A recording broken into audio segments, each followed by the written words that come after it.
Boa noite, meus irmãos. A graça e a paz de Cristo esteja com cada um de nós. Vamos retomar a nossa viagem que estamos fazendo junto com os peregrinos de Israel. E para essa feita, nós estamos fazendo a exposição de alguns salmos de peregrinação, Salmo 120 até o 134. Não estamos fazendo a exposição de todos os salmos, mas de alguns que têm ensinamentos muito profundos para nós, do ponto de vista que nós também somos peregrinos nessa jornada até a Nova Jerusalém. E hoje nós vamos expor o texto que se encontra no Salmo de número 131. Salmo, o de número 131.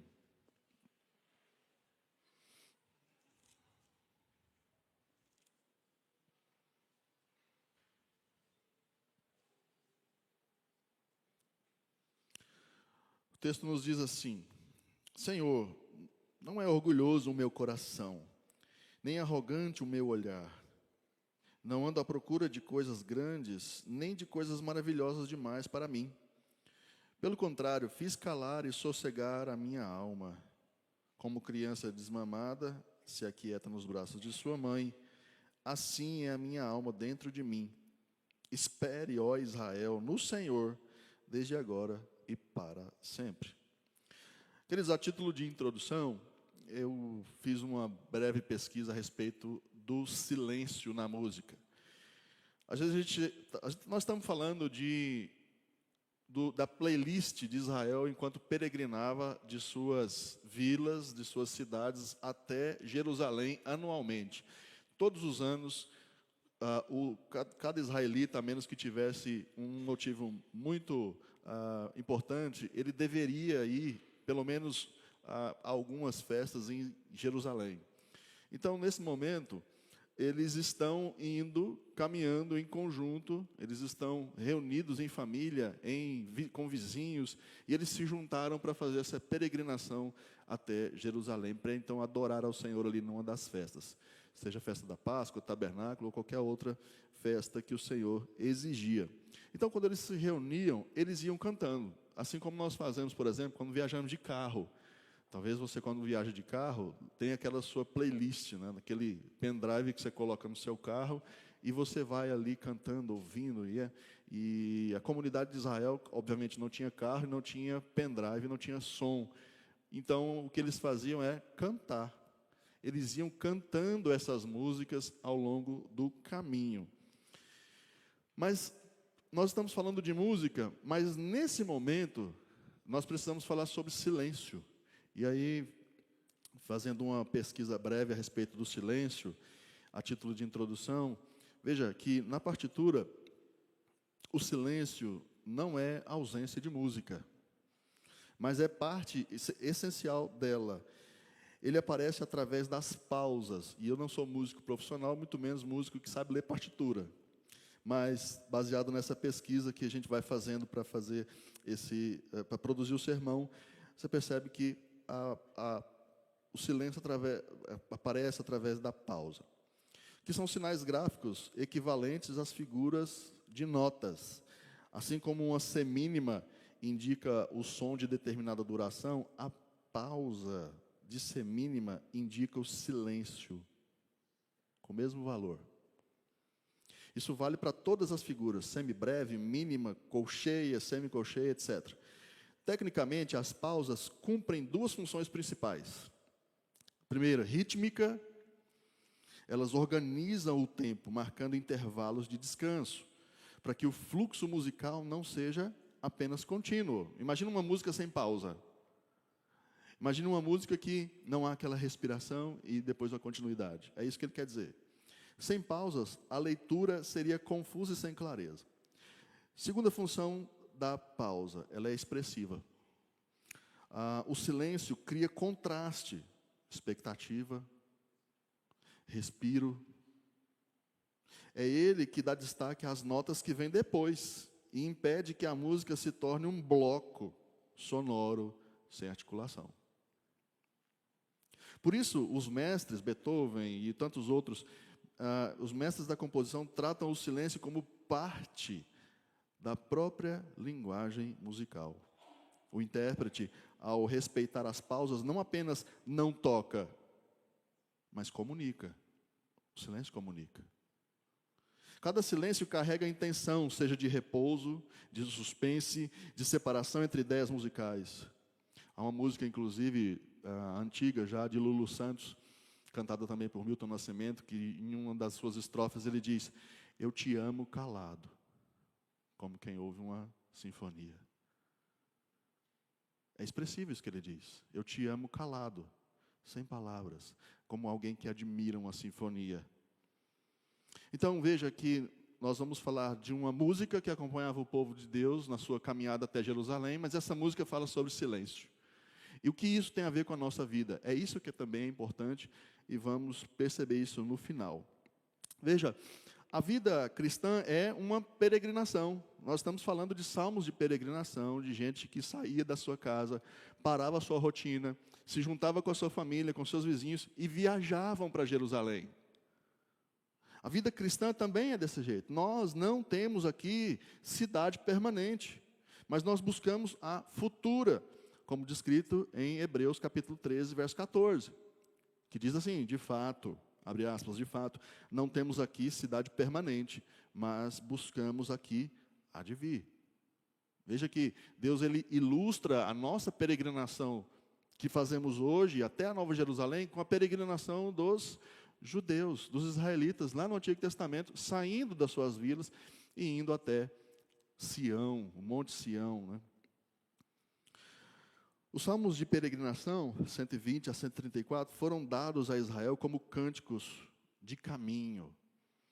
Músicas para formar a alma dos viajantes rumo a Jerusalém. O poder da música tem isso, né? Quem é ligado à música sabe disso. Eu entro no carro, a primeira coisa que eu faço é ligar o som. E isso vai moldando. E é bom quando as crianças vão aprendendo isso também, a cantar junto. Pai, essa música é a que a gente estava ouvindo agora, e coloquei uma música lá em inglês, inclusive, e a Laura começou a recitar em inglês, né?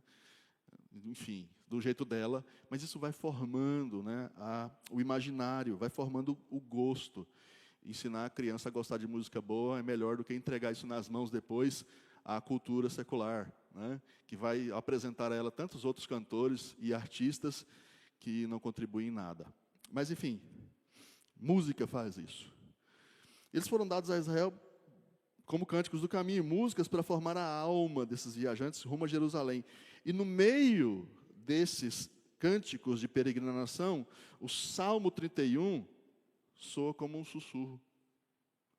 Soa como um sussurro santo de Deus. Talvez seja um dos menores textos, capítulos da Bíblia, 3 versículos apenas. É um dos mais curtos de todo o saltério, mas condensa uma coisa muito importante, que é a maturidade do peregrino.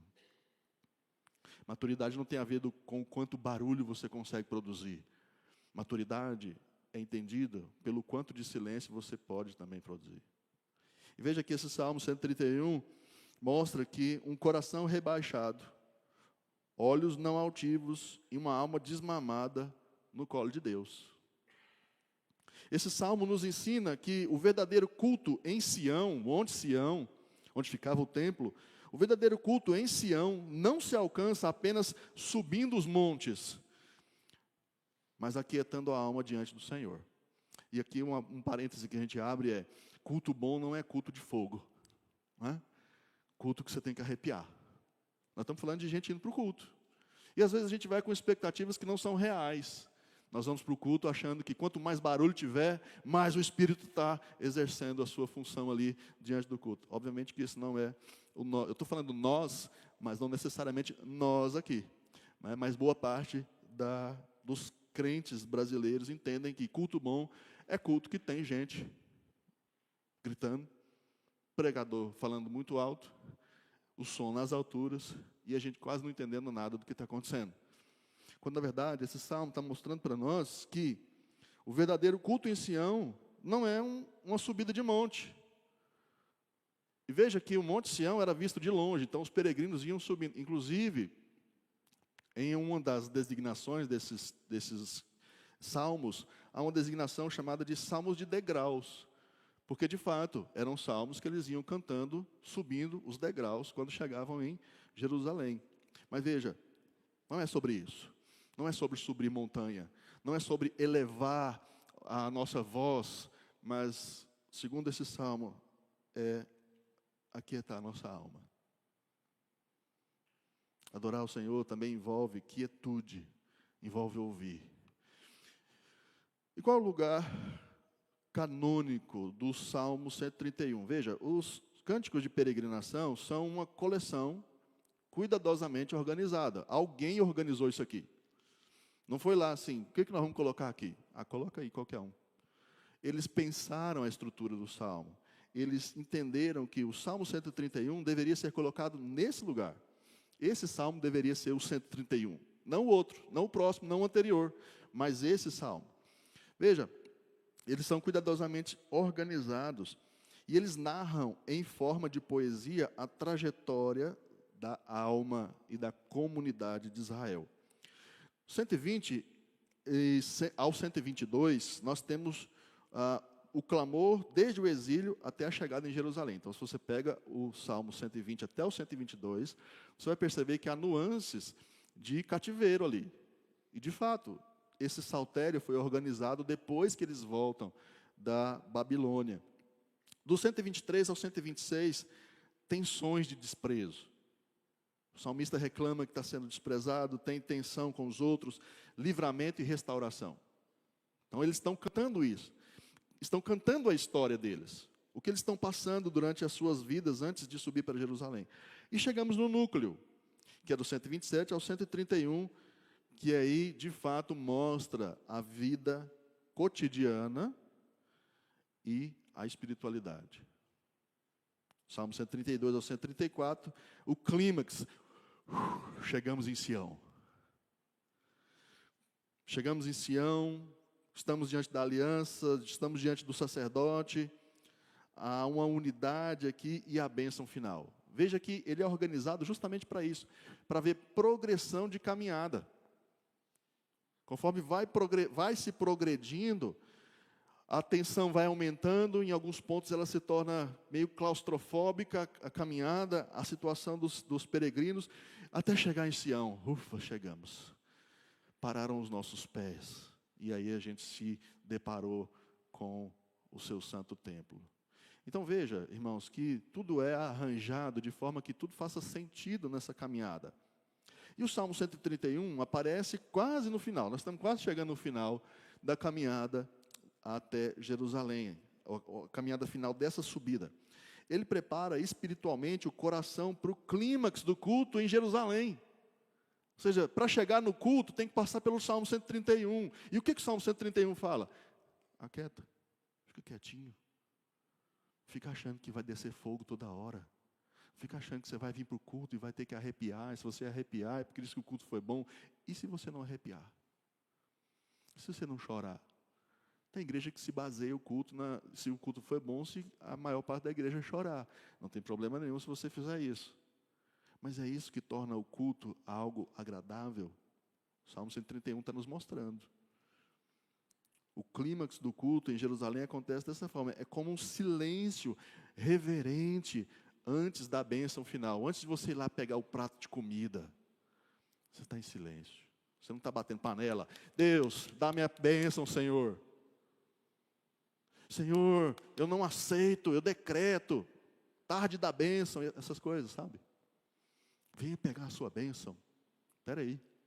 Vamos entender como é que Deus chama o seu povo para o culto? Veja, há um diálogo, e nós ainda não entramos no texto propriamente. Há um diálogo muito próximo entre o Salmo 131 e o Salmo 127. O Salmo 131 e o Salmo 127 dialogam profundamente.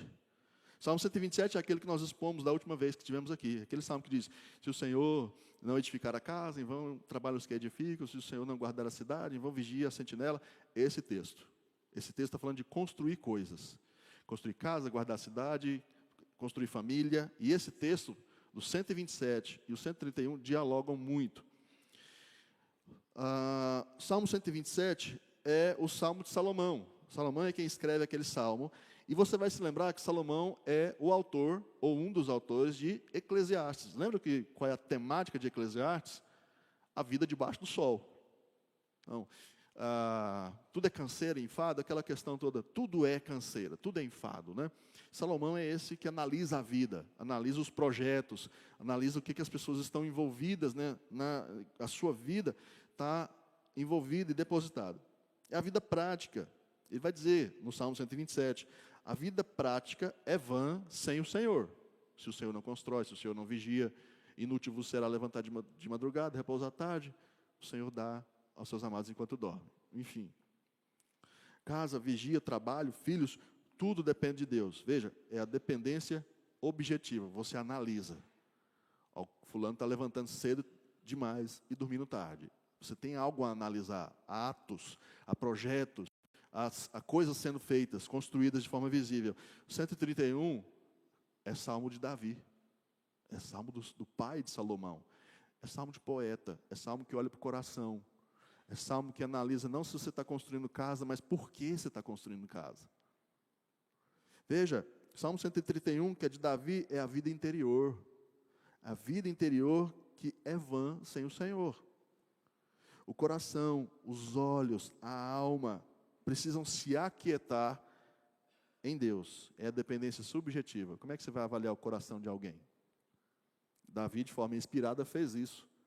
E ele analisa que, mesmo aquilo que não pode ser constatado de forma prática, como construir casas, vigiar a cidade, é vão sem o Senhor. A vida interior é vã sem o Senhor. Coração, olhos, alma.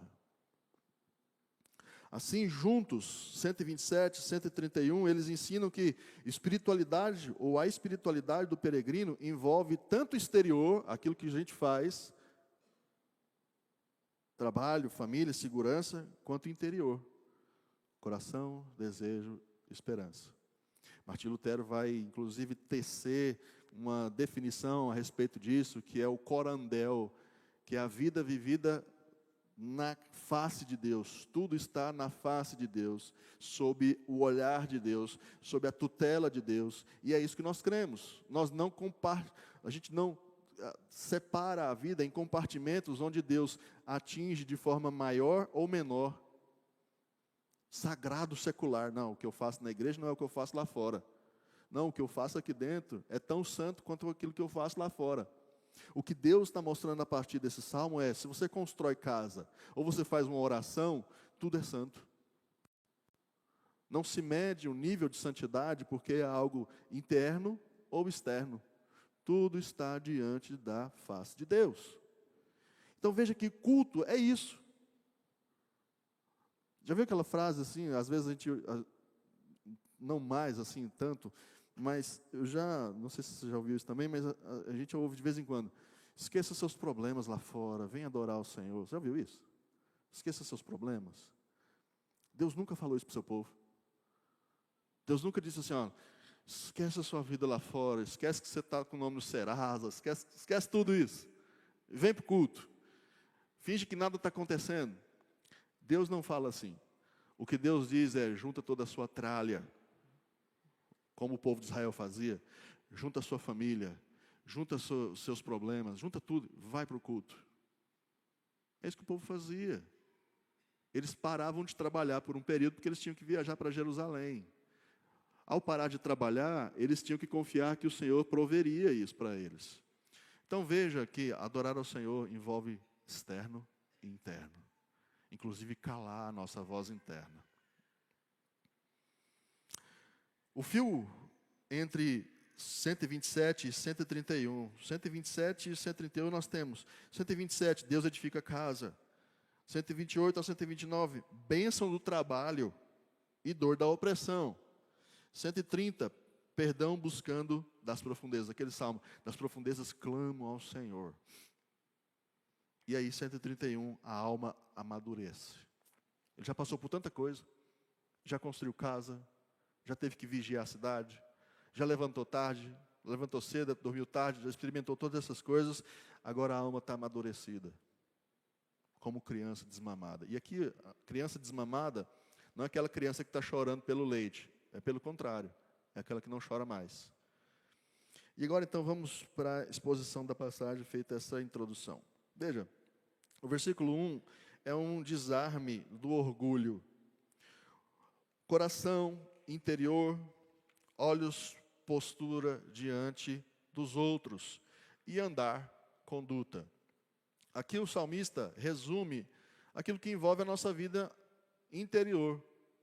Ele envolve o coração, ou seja, no Antigo Testamento, ou durante toda a Escritura, o coração é a sede das emoções. É aquilo que move o ser humano. É aquilo que move os desejos do ser humano. Então, ele já inicia dizendo, Senhor, não é orgulhoso o órgão que move a minha vida. O meu coração, que como sede das minhas emoções, não é orgulhoso. Então, o meu interior, segundo o salmista, Davi, não tem orgulho. Os olhos, que também Davi vai descrever, que a postura diante das pessoas, ou diante do seu próximo continuando o versículo, não é orgulhoso o meu coração e nem arrogante o meu olhar.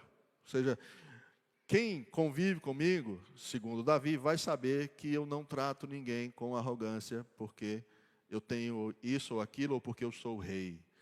Meu coração não cobiçou coisas grandes, e o meu olhar não é diferente para o rico e para o pobre. Eu trato todos iguais, é como Davi estivesse dizendo isso. Então, envolve um tratamento interno consigo mesmo e um tratamento externo. Por isso que, de forma contrária, aquele que tem essa postura de tratar os outros de forma desigual, tem, de fato, no seu coração um orgulho. E Deus odeia o orgulho.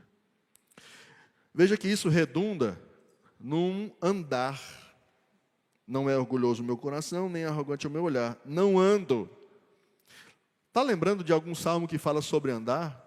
Volta lá no salmo primeiro. Vamos ler esse salmo? Projeta para nós, por gentileza. Pelo menos uma parte desse salmo.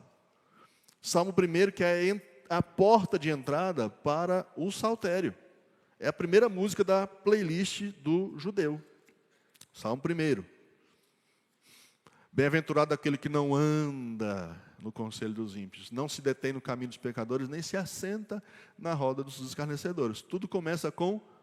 Pode voltar. Tudo começa com andar no conselho. E andar no conselho começa ouvindo o conselho. O que Davi está, de fato, mostrando para nós aqui nesse salmo é: cuidado com o orgulho do coração, porque isso pode te fazer parecido mais com o ímpio do que com o servo de Deus. Nossa linguagem do peregrino isso pode te fazer parecer mais com o morador da terra, da cidade dos homens, do que com aquele que é morador da cidade celestial. E o texto, pode tirar, o texto continua dizendo, olha, se o meu coração é orgulhoso, o meu olhar é altivo, o meu olhar é arrogante, eu certamente andaria à procura de coisas grandiosas. Os meus projetos serão grandes. O meu projeto é poder. Mas o que Davi está dizendo é o contrário.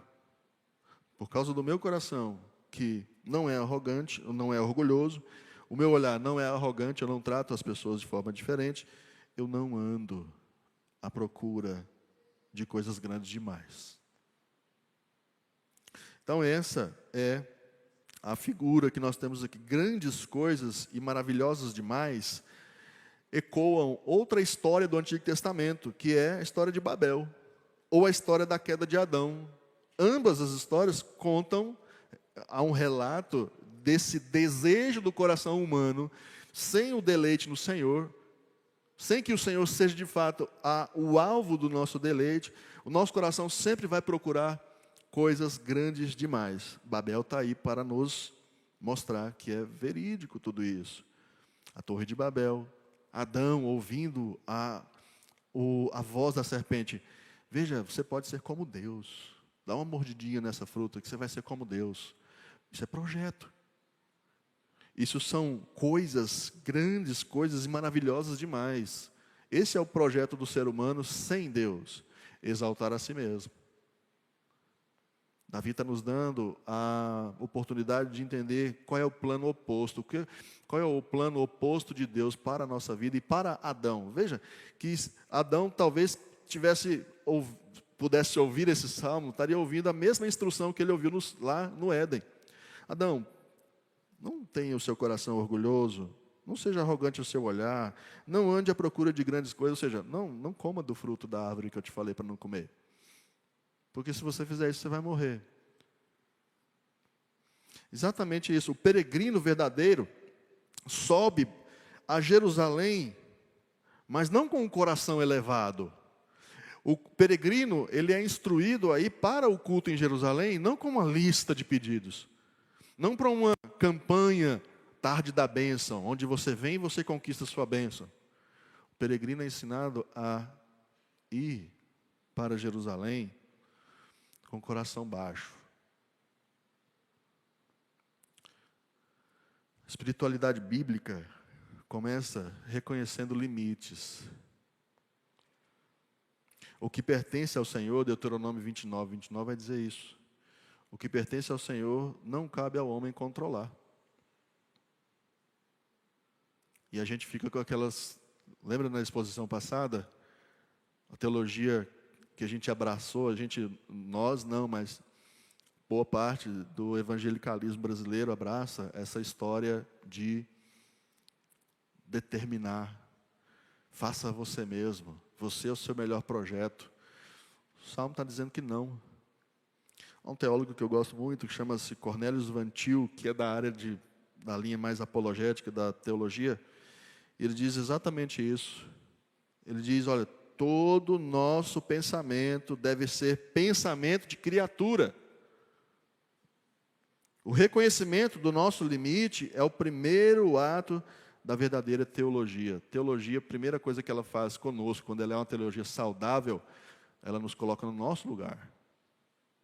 Você é criatura. Karl Barth vai dizer isso de uma forma diferente. Ele vai dizer que Deus é totalmente outro. Ele não é igual a nós. Não adianta a nossa mente finita tentar encontrar conexão para que isso faça sentido para nós.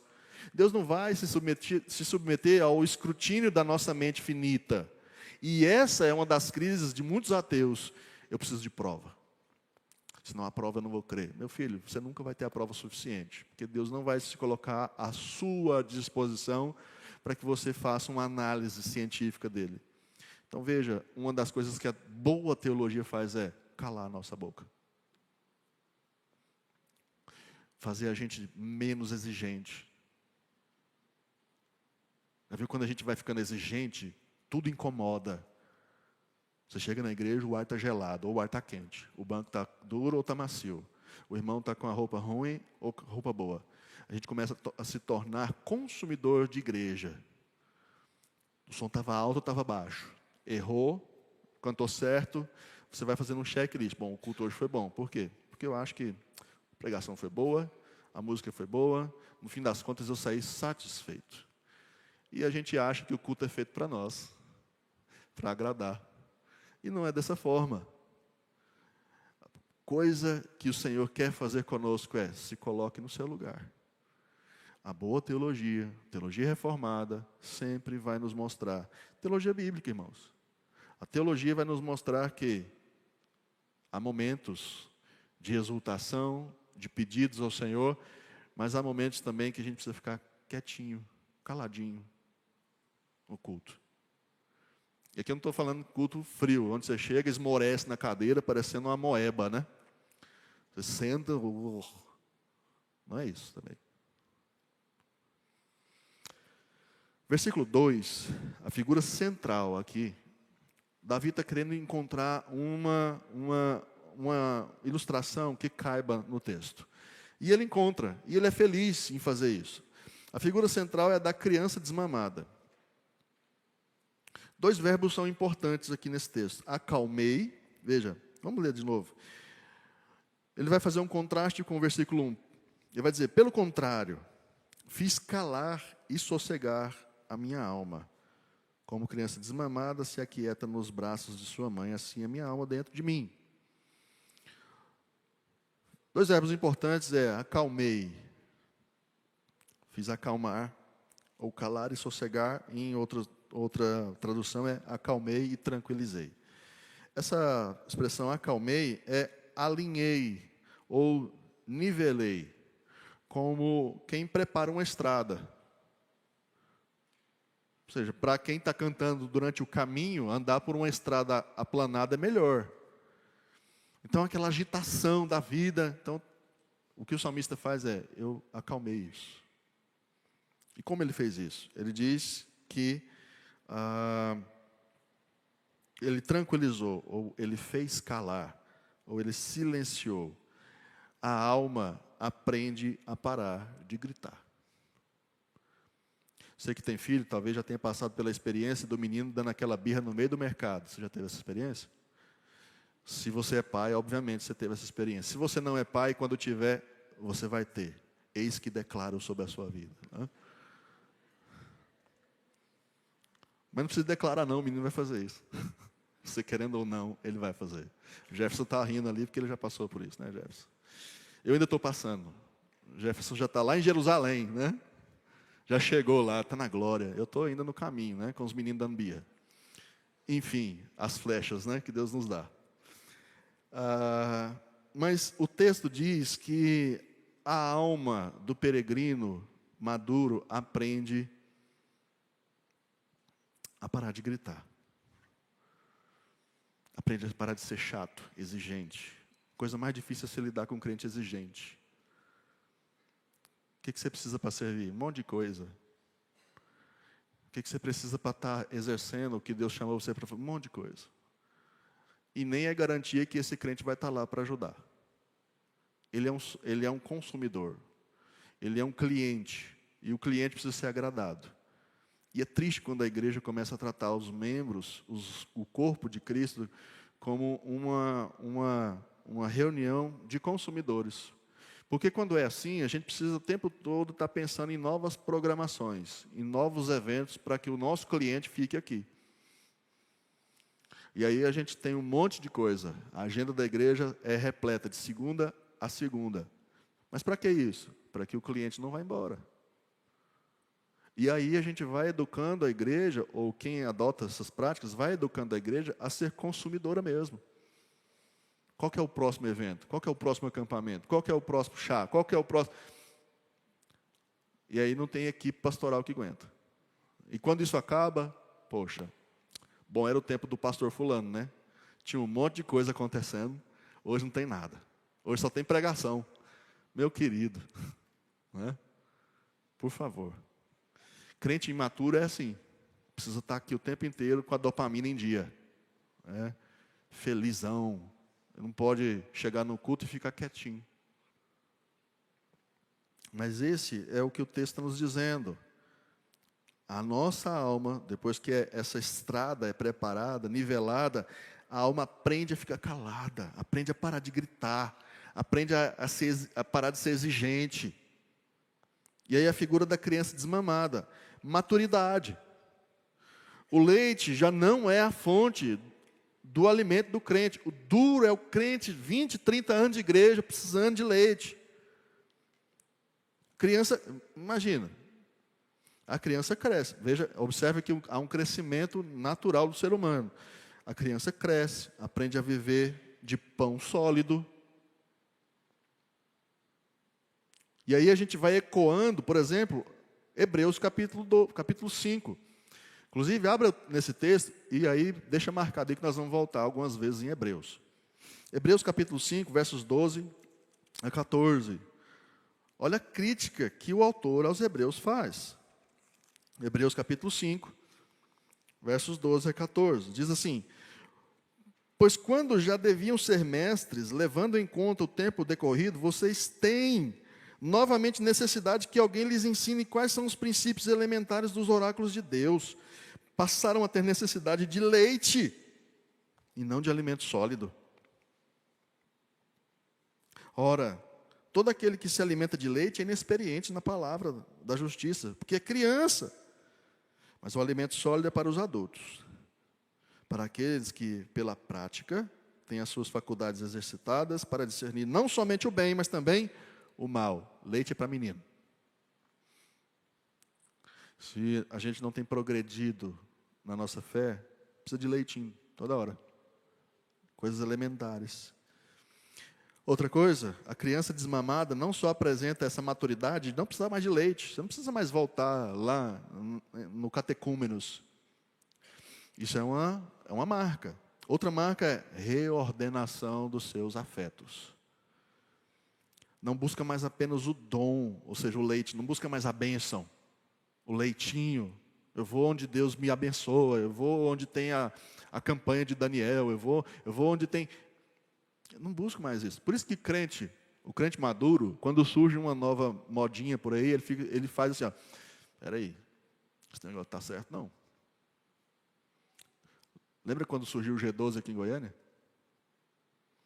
Um monte de gente embarcou, lembra? Igrejas foram devastadas pelo G12. Porque teve gente que, nossa, encontramos a fórmula mágica. A igreja que eu estou é muito fria. Vamos lá para o G12, que lá o negócio pega fogo. Né? E aí deu no que deu. Outros movimentos vão surgindo e a gente vai, às vezes, se apaixonando. Por quê? Porque nós somos meninos. Porque a gente está atrás do leite, da bênção. Né? Onde tem terra que mana leite e mel, a gente está indo. Mudando de igreja, sommelier.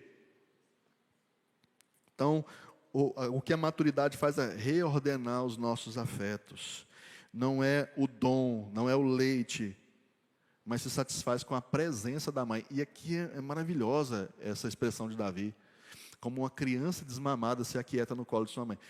O menino não pensa mais no leite. Ele quer estar perto da mãe. De novo, eu estou com 3 fases lá em casa. Uma que já não quer colo, uma que quer colo toda hora e o que quer o leite e o colo. Então, as fases das crianças são assim. O crente maduro, pode ser que ele viva anos sem receber talvez aquilo que ele pede. E está tudo bem, está tudo certo. Porque os seus afetos estão reorganizados. E o contentamento também, figura da criança desmamada, contentamento aprendido. O desmame envolve frustração inicial, mas resulta em confiança maior. Assim também Deus também disciplina a nossa alma. Lembra de Paulo? Aprendi a viver contente em toda e qualquer circunstância. Tanto você estar honrado, quanto você está humilhado. Tem experiência de fartura e tem experiência de passar fome. Sei dormir numa cama quente, mas também sei passar frio. Aí vem aquele texto desconectado que a gente coloca no para-choque do carro. Tudo posso naquele que me fortalece. Só que a gente esquece que há um contexto. Paulo está falando de eu sei aguentar o tranco, porque eu amadureci. Quando as coisas ficarem difíceis na sua vida, como é que você vai agir? A sua maturidade espiritual vai determinar o quão abalado você vai ficar quando a tempestade bater. Lembra das 2 casas? Casa na rocha, casa na areia? A gente cantava isso para as crianças antigamente, né? Não, construa a sua casa na areia. Lembra? Não, construa na beira do mar. É a vida madura. A casa na rocha, a tempestade vai bater sobre ambas. Mas a maturidade com Deus, espiritual, que aquieta a sua alma em Deus, vai aguentar. Em termos práticos, talvez quando o câncer bater. Talvez quando a perda bater. Talvez quando a morte de alguém que você ama bater. A sua maturidade espiritual vai determinar o quão firme você vai permanecer. Veja, esse é o coração do Salmo. O peregrino que amadureceu, não pela ausência de necessidade, mas pela presença suficiente de Deus. Não é que parou de ter necessidades, mas é que agora, Deus, para onde iremos? Agora nós podemos declarar assim como Pedro. E aí, vocês não querem ir também?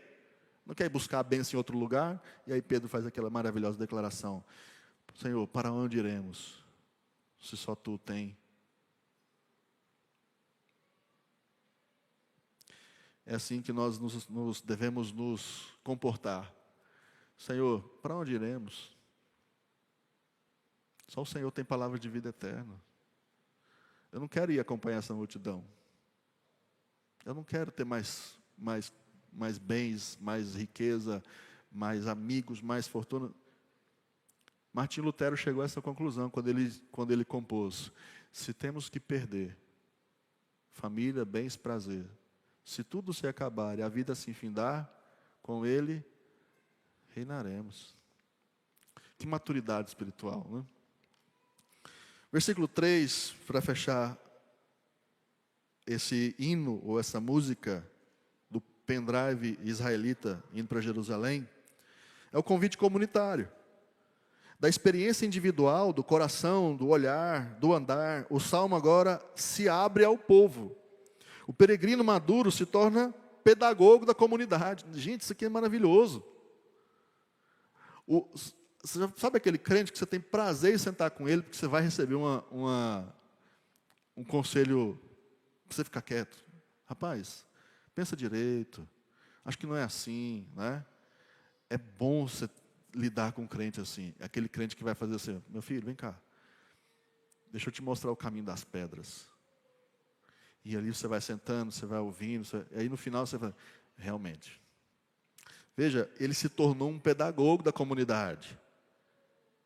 A experiência individual dele de sossegar a sua alma, agora ele faz com que os outros sosseguem também.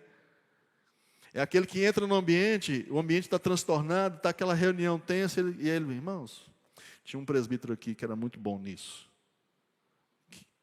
Na verdade, e quando eu passei a integrar o conselho, foi o último ano dele, e infelizmente eu não peguei essa parte. Mas a fama dele permaneceu, que era o Eurípides. Eurípides era aquele caladinho, quietinho, né? E ele chegava e com aquela mansidão, ele, meu irmão, sim, sim, sim. É bom ter gente assim perto. Mas para que ele se tornasse o pedagogo da comunidade, e tantos outros presbíteros. E até chegar nesse ponto, há de se aquietar a alma, há de se contentar com o Senhor, para que a gente, ao aconselhar os outros, a gente não coloque mais lenha na fogueira, mas aquieta a alma do outro também. O verbo esperar combina com confiança e paciência. É a espera do povo que caminha junto. Esperar é caminhar. Lembra daquela música? Esperar é caminhar. É quando você espera em Deus, mas você também caminha junto com a comunidade. E essa caminhada era muito bonita, porque imagina, as pessoas dividindo as suas inquietações, os seus corações, e ao mesmo tempo tinha alguém, ou várias pessoas ali ao mesmo tempo dizendo: tranquiliza a sua alma, o Senhor está no controle. Parece jargão de crente, né? Deus está no controle, mas quando vem da boca de alguém que já experimentou que Deus é bom, isso faz toda a diferença. Então, caminhar é esperar. A quietude individual se transforma em liturgia coletiva. O descanso do salmista se torna a esperança de Israel. Ele tem a experiência de que Deus é bom, de que é bom ficar quietinho na presença de Deus, e ele está dizendo agora: você está passando por isso na sua casa? Está difícil lá em casa. Espera no Senhor. Espera no Senhor. Ele tranquiliza. Ele se torna um pedagogo, litúrgico. Mas não poderíamos finalizar essa mensagem sem antes conferir se o que Jesus diz lá em Mateus 24, 44, se aplica a esse texto. Abra sua Bíblia, Lucas 24, 44, para partirmos para o final.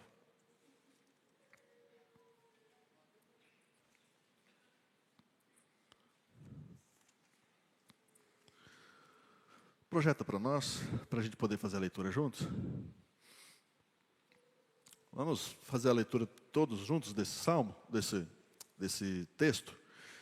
Lucas 24, 44 diz assim: a seguir, Jesus lhes disse: são estas as palavras que eu lhes falei.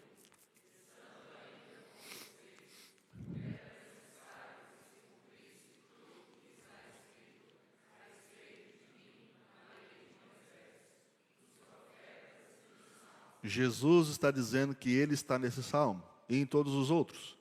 Mas então, como olhar para esse salmo e entender que Cristo está ali como um paradigma para a nossa vida. Veja que Jesus Cristo é o cantor desse salmo por excelência. Ele é o peregrino por excelência. E por que nós podemos enxergar Jesus nesse texto? Ele é como o paradigma para a nossa vida, o exemplo. Humildade perfeita, versículo 1. A humildade plena, coração, olhar e andar. Cristo não buscou grandeza terrena, mas se humilhou até a morte, morte de cruz. E aí, Filipenses, quando Paulo vai escrever aos Filipenses, vai nos dizer: tende em vós o mesmo sentimento que houve em Cristo Jesus. E aí, o texto prossegue, dizendo que ele não considerou ser igual a Deus, mas antes se esvaziou. Jesus se esvazia, ele se humilha, ele é o perfeito modelo. É ele quem vai ajudar a gente a ser assim. Não sou eu. Se você está achando aqui que eu vou dar uma fórmula, olha, toma essa receitinha, você vai ter o coração acalmado pelo Senhor. Cristo é aquele que trabalha no nosso coração, porque Ele é o humilde perfeito, o peregrino por excelência.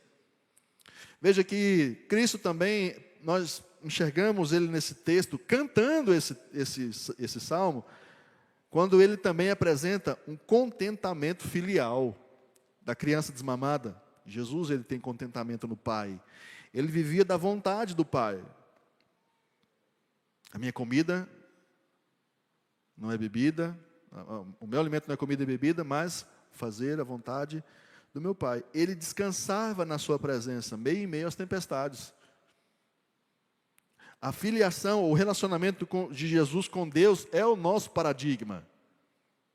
É Ele que vai nos ajudar a ser assim, a tranquilizar o coração, a viver de forma com contentamento em Deus. E outra visão que temos de Jesus no verso 3 é a esperança eterna. Em Cristo, Israel, a igreja, que são a mesma coisa, encontram um descanso definitivo, pois Ele é o alvo da peregrinação. Falei para a gente abrir em Hebreus de novo, né? A gente ia abrir em Hebreus. Vamos lá de novo? Hebreus capítulo 12. Jesus, irmãos, é o alvo da nossa peregrinação. Veja o que Hebreus vai nos dizer. Hebreus capítulo 12, versos 22 a 24.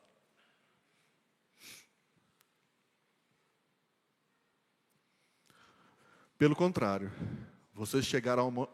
Olha a descrição que Hebreus faz. Pelo contrário, vocês chegaram ao monte Sião e à cidade do Deus vivo, a Jerusalém celestial e a milhares de anjos. Vocês chegaram à assembleia festiva. Ele está descrevendo a viagem. A igreja dos primogênitos arrolados no céu. Vocês chegaram a Deus, o juiz de todos, e aos espíritos dos justos aperfeiçoados, e a Jesus, o mediador da nova aliança, e ao sangue da aspersão que fala melhor do que o sangue de Abel. Jesus é o alvo da nossa caminhada, nós também é o encontro dele. Se ele é o alvo, ele é o modelo pelo qual nós devemos alinhar o nosso coração. A criança desmamada encontra eco no Filho eterno. Cristo não exige sinais, nem pão, mas se alegra apenas em estar na vontade do Pai. Lembra lá, momentos antes da crucificação de Jesus, ele está pedindo: Pai, se for possível, passa de mim esse cálice. E aí o que ele fala? No seguinte da oração: mas que não seja feito o quê? A minha vontade, mas a sua. E ele nos convida a seguir nesse descanso. Você precisa quietar a sua alma. Você precisa ter, mesmo que não tenha alcançado os projetos de vida que você tanto almejava, mas você tem o Senhor. A nossa porção é o Senhor. Eu quero concluir esse salmo dizendo, Salmo 131, em diálogo com o Salmo 127, nos ensina que a espiritualidade do peregrino é total. Externo e interno, é total. A nossa espiritualidade é plena. Exterior, casa, trabalho, família, e interior, coração, desejo e esperança. O Salmo 127, que o labor humano é vão sem o Senhor. O 131 mostra que até o coração humano é vão sem o descanso do Senhor. No clímax dos cânticos de subida, nós aprendemos que a maior elevação não é geográfica, não é alcançar o cume de Sião, mas é espiritual. A alma se aquieta no Senhor como criança desmamada. Esse é o verdadeiro preparo para chegar na Jerusalém celestial. E eu tenho alguns conselhos para você no final, de forma prática. Como é que você aplica isso para a sua vida? Primeira coisa, humildade diária. Confesse o seu orgulho e aceite os seus limites. Você não pode tudo. Não se ocupe com coisas maravilhosas demais, que vai fazer com que você seja retirado da presença do Senhor. Eu sempre falo isso. Não ache que, para que você conquiste os seus planos lá fora, vestibular, Enem, concurso, você precisa parar a sua vida aqui dentro. Você está querendo coisa maravilhosa demais, como o salmista está criticando. Tem gente que faz isso. Para a vida com Deus, para conquistar coisas maravilhosas demais lá fora. Não faça isso. Segundo, o desmame espiritual. Quando Deus retira certos leites, emoções fortes, respostas rápidas, Ele está treinando você para descansar nele mesmo. Às vezes você ora, pede um monte de coisa, faz jejum, e Deus não responde. E o silêncio de Deus, como lá na música, lá na partitura, também é proposital. Silêncio. Lembra da experiência de Elias lá na caverna? Elias, o que você está fazendo aqui? Mataram todos os seus profetas e eu estou sozinho. Elias, sai lá fora. E aí vem tempestade, vem terremoto, vem fogo e tudo. Mas o Senhor não estava nessas coisas. E depois vem um vento, um cicio. Elias tinha que aprender que Deus também está naquele fogo que caiu do céu e consumiu o sacrifício, mas Deus também está no cicio, no silêncio, que faz parte da música. Terceiro, comunidade peregrina. Compartilhe a esperança. A experiência individual deve fortalecer a igreja. John Piper tem um texto que diz, acho que o título original é Não Desperdice o Seu Câncer. Às vezes, Deus nos coloca com perspectivas muito duras na vida para que a gente seja suporte para outras pessoas. Salmo 40 vai dizer isso. O Salmo 40 vai, em todo o seu contexto, vai mostrar que o salmista estava em grande dificuldade, até que o Senhor tirou ele do lamaçal, colocou seus pés firmados numa rocha, e ali o texto prossegue. Muitos ouvirão, temerão ao Senhor e vão glorificar o Senhor. Ou seja, a nossa história de vida é um livro aberto. Somos cartas de Cristo. A nossa experiência não é para ser guardada. A nossa experiência, ruim ou boa, não é para ser guardada. É para que a comunidade tenha a sua esperança em Deus. Assim como o salmista diz, agora e para sempre. Quarto, reordene os afetos no culto. Prestar culto não para sentir algo, mas para estar com alguém, que é Jesus. A presença do Senhor é maior do que os dons, ou seja, maior do que as bênçãos. Para de querer sentir alguma coisa no culto, sentir arrepio, sentir fogo, negócio de pedir fogo.